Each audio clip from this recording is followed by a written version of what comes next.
د افغانستان په غرونو کې داسې ځایونه هم شته چې ډېر لږ کسانو به لیدلي وي. داسې ځایونه لکه یو قیمتي غمی چې د غرونو په سرونو کې وي. خو داسې ځایونو ته رسېدل اسانه کار نه دی.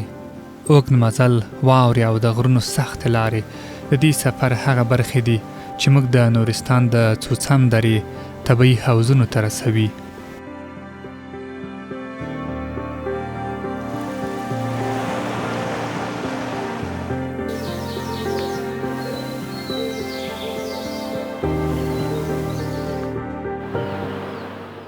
د سهار لومړی وړانګې د نورستان د غرونو پر څوکو خورېږي. د ونو له څانګو تېرېدونکې رڼا د سیند پر روانو اوبو ځلیږي او د مرغانو غږونه د درې چوپتیا ماتوي. له یوې سړې شپې وروسته نورستان د بلې ورځې هرکلی کوي او موږ هم د همدې طبیعت په غېږه کې له خوبه راویښېږو او څو شېبې د دې ښکلا ننداره کوو. موږ هم په دې طبیعت کې شپه تېره کړله. واقعا خوند او کیف یې ډېر و، ځکه چې په داسې سیمو کې چې سړی استراحت کوي، سړی کیني، بېل خوند او کیف لري.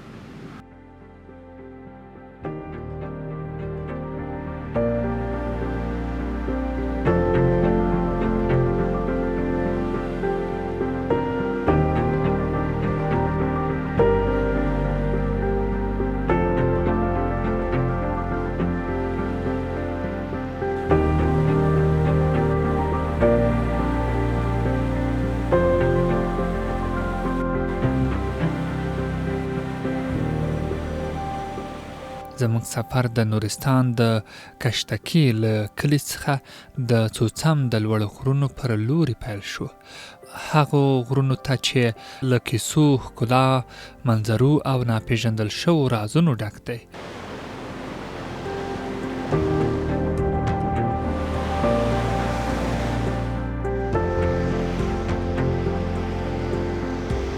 ځینې منظرې انسان په فکرونو کې ډوبوي. زه له داسې یوې لارې سره مخ شوم چې لاره یې نشم بللی. داسې احساس کوم لکه طبیعت چې د یو نږدې ملګري په شان راسره خوږې ټوکې کوي. کله مې په اوبو کې ودروي، کله مې په ډبرو وازمایي. خو د طبیعت دا ټوکې هم د رښتینو ملګرو د شوخیو په څیر د سفر تر ټولو خوږې خاطرې جوړوي. زموږ نوره لاره، هغه کومه لاره چې روغه جوړه وه، هغه ختمه شوله. مجبور یې په دې اوبو کې حرکت وکړو. موږ به هغه خپل اصلي هدف ته ځان رسوو انشاءالله. خو اوبه ډېرې یخې دي.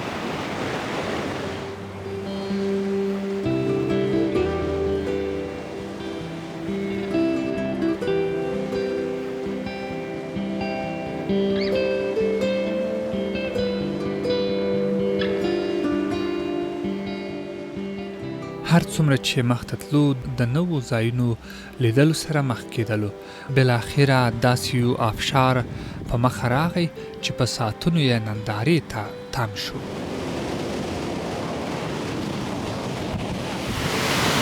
واه خوند دی، او دلته چې په هغه سړي باندې لګېږي دا د اوبو څاڅ دي، سړی او خاص لذت ته راخلي. دومره خوندورې اوبه دي.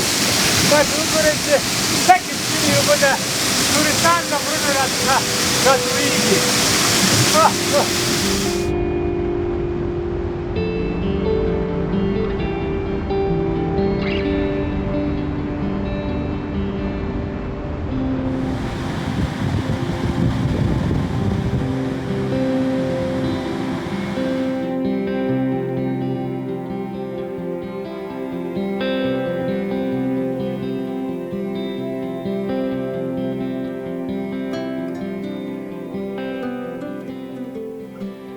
د غرونو لمنه په بېلابېلو طبیعي ګلانو پوښل شوې ده.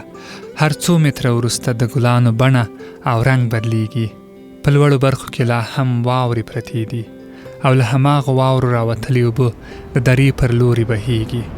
د شنو ونو، روانو اوبو او رنګارنګ ګلانو دا یو ځایوالی د دې غرونو طبیعي بڼه د نورو سیمو بېله کړې ده. په یوه ورځ باندې دومره زیاتې تجربې وینمه. نښتر، سپین، سره، زرغون، څو رقم ته ګلان، آبشارونه او داسې واوره چې زه پرې روان یم او د لاندې اوبه روانې دي خو هېڅ خبره نشته.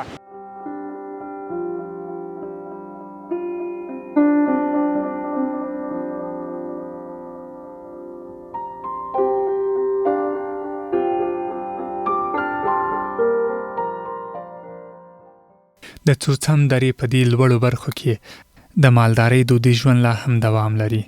د دوبي په موسم کې مالداران خپلې رمې همدې سیمې ته راولي او د پخوا په څېر د شیدو او مستو د پروسس دودیزې طریقې کاروي.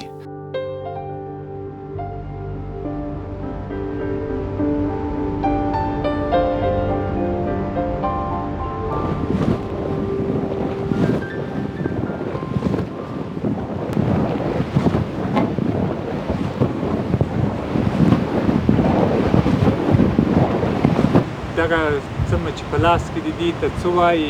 دا چنډک وایو موږ زموږ ژبه کې چنډک وایو او سني کوو که نه. حاجي صاحب دا خو زه چې وینم یو څه نه سخت هم تاسو ورسره ښورئ هم ستړی کېږي نه او څو ساعته دا ښورول غواړي؟ دغسې شربه و یو ساعته 2 ساعته پورې وشربو. تللی کېږي خو دا موږ اموخته یو او بس دې کې عمر و دې کې تېر شوی و بس دونه نه ایستلی کېږي. نو مازدیګر ناوخته مالداران دلته په سلګونو غواوې لوشي خو د دې غواوو کیسه له معمول څخه بیله ده. کاکا دلته مو څومره غواوې راټولې کړي دي او د دې نه شیده هر مازدیګر لوشئ څنګه کوئ؟ دا د مازدیګر کې راټولېږي لشو خپل غوا معلوم دی که نه خپل غوا راځي موږ خوشی راغواړو او بس لشو.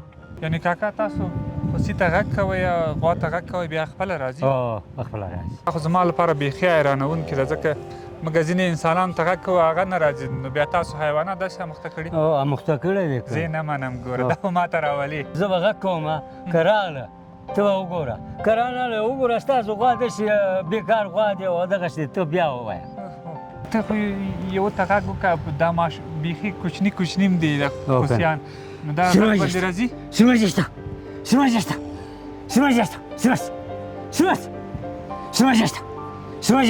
دا دروازه کړو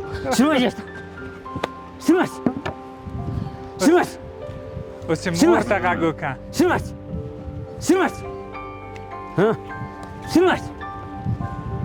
څومره ښه تربیه مو ورکړې د چا خبره وګوره دغسې کېږي که نه. د دغه نوم چې و تا خو یو نوم ورته واخیستو زما بیخي فکر ورته نه و. سیلمچ دا نوم څه معنا لري؟ دغه وایو د رانجه پورې دغه که نه سیلمچ ما ویلې دې سترګه چې وګوره دا یو سترګه کې داسې سور دغه ټیکې لري که نه دا رانجه په شان دی ما ځکه یخي. کاکا امتحاني به یوه بله هم راوغواړو چې راځي؟ سمه ده کومه یوه راغواړې؟ خو یو به غواړم که نه. نوم یې څه شی ده؟ نوم یې تري. تري؟ نستري وګوره که نه دلته سپین دقسې راغلی که نه ښه ټاپه یې ده. ټاپه ده نستري زیشته وګوره نستري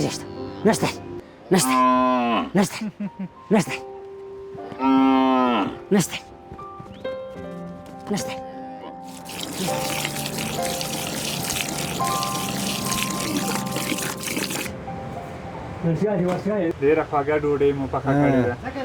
دغسې پخوو د لوګیا ته هره ورځ پخوئ څو دانې پخوئ؟ بس 3 ټیمه پخوو. په دغسې سفرونو کې تر ټولو ښه خبره دا ده چې سفر کوونکی پوره معلومات او چمتووالی لري چې هوا څنګه ده او د خوړو لپاره څه لري.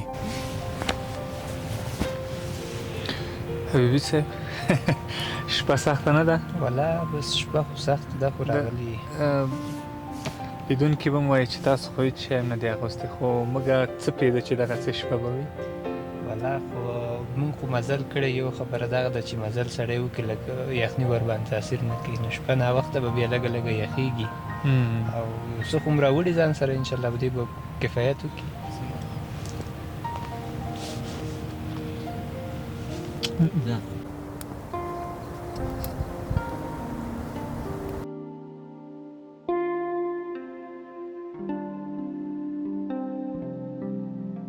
د سهار لمر ورو ورو د غرونو پر څوکو راڅرګندېږي. دلته سفر نور له عادي حالته وځي.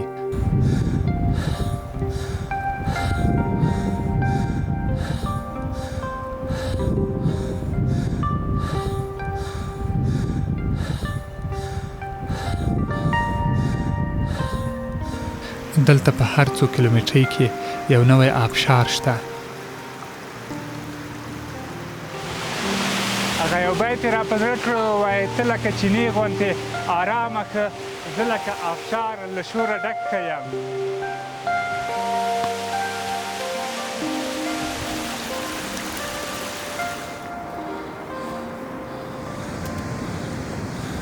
د لارې آخري برخه زیاتره وخت تر ټولو ستونزمنه وي. داسې فکر کیږي چې نور تګ ناشونی دی، خو کله چې انسان ځان ته هدف وټاکي او اراده یې قوي وي نو بیا په هر حالت کې ځان خپل منزل ته رسوي.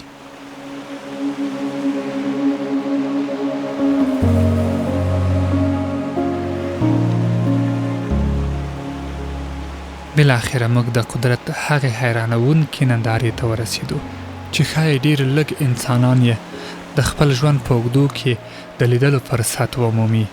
د هېواد د دنګو غرونو پر سرونو پراته طبیعي حوضونه چې د کنګل شوو واورو له شفافو اوبو ډک دي او د طبیعت د عظمت یوه بېسارې بېلګه وړاندې کوي.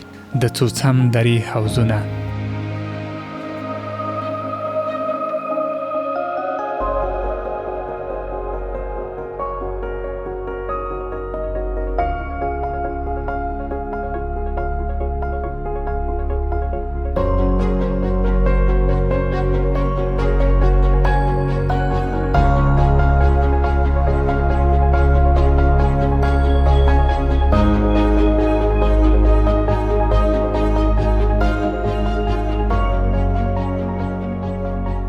واو څومره ښایسته.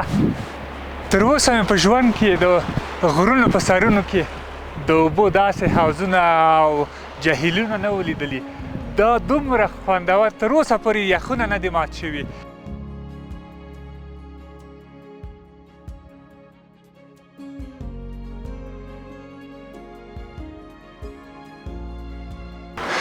لارې زه ډېر ستړی کړی وم، خو کله چې دغه ځای ته راورسېدلم واقعا په لیدو باندې ارزي، په ستړیا ارزي. هر څومره مزل چې دې سیمې ته راوکړې بیا هم کمه ده.